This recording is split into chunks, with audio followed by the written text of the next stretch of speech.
everyone, and welcome back to my channel, where sometimes I make multi-track sea shanty videos wearing lobster pants, and sometimes we talk about how to play your All-State Etudes wearing lobster pants, because everything is better with lobster pants. Today we're going to be talking about TMEA All-State Etude number 3, aka Kling number 17, aka the three-cornered hat, aka Carnival of Venice. Before we get going, make sure you hit that like button and that subscribe button and that notification bell. Just hit all the buttons.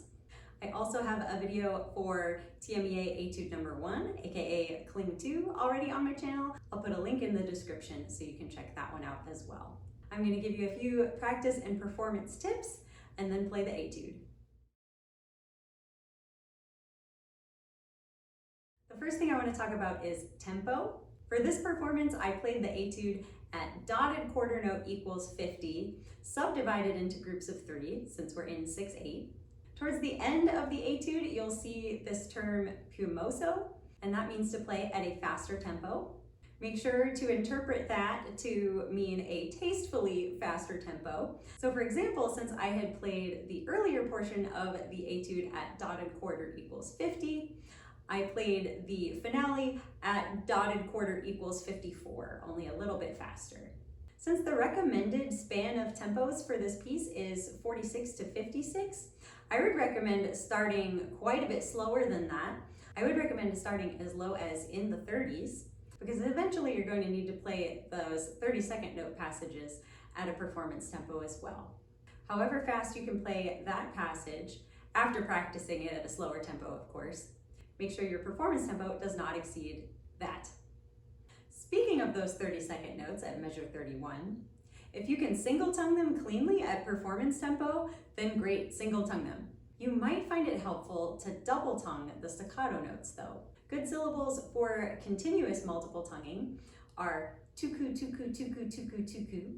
But since we'll be multiple tonguing over a mixed articulation, slur tu and tongue tu, the syllables you're going to want to work on are tu, tuku tu, tuku tu, tuku tu, tuku tu.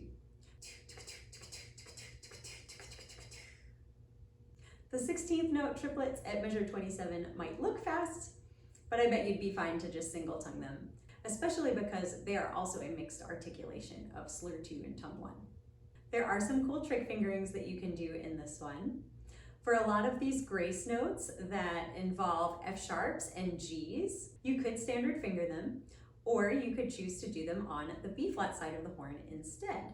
If you're going to do that, the F sharp is going to be thumb 1 and 2, and the G is going to be thumb 1. This is going to be a little bit different than what you're used to if you usually standard finger everything, but then some of these patterns, like in measure 30, F sharp, G, A, G, F sharp, that actually lays really well on the fingers because you're just alternating thumb 1, 2, and thumb 1 to do that whole set of notes. Then this pattern that appears at measure 34 and 38, essentially it's a D arpeggio. You can do all of that thumb 1, 2. Then in measure 45, after the B and the B flat, you might consider playing the A and the A flat, thumb open and thumb 2, because the next two pairs of notes you can also do thumb open and thumb 2 for the G and F sharp, and then the F and the E. And that pattern will lay nicely on the fingers, and it might allow the airstream to hit a little less resistance after the beat. In fact, both times in this etude that we have a high B, it's approached by leap and preceded by a fourth line D. In order to prepare for this leap, instead of focusing all your energy on just the B, focus your energy on the note before the B. So make sure you're really supporting the fourth line D so that the air is already moving fast when it comes time for you to play the B, and it'll feel that much easier. I spoke about this in the first etude video, and this is a style preference of mine, that when you have a mixed articulation like slur 2, tongue 2, if there's no other articulation mark under the slur, to play the second note under the slur or the last note under the slur legato in style.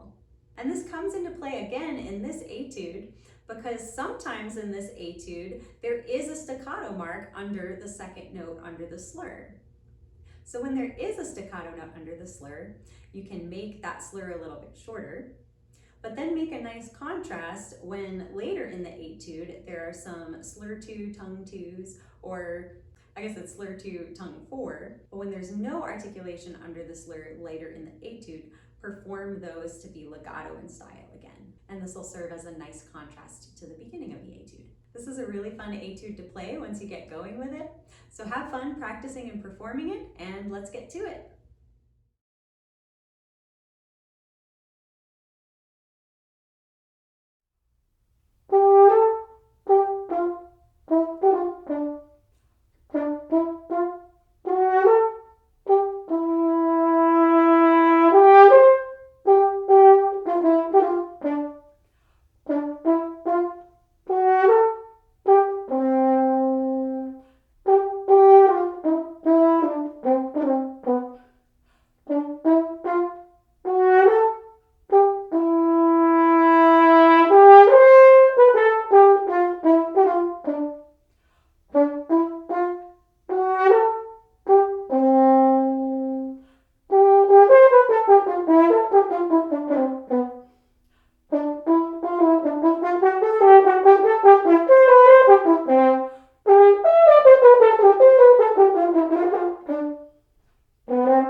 Thank you so much for watching.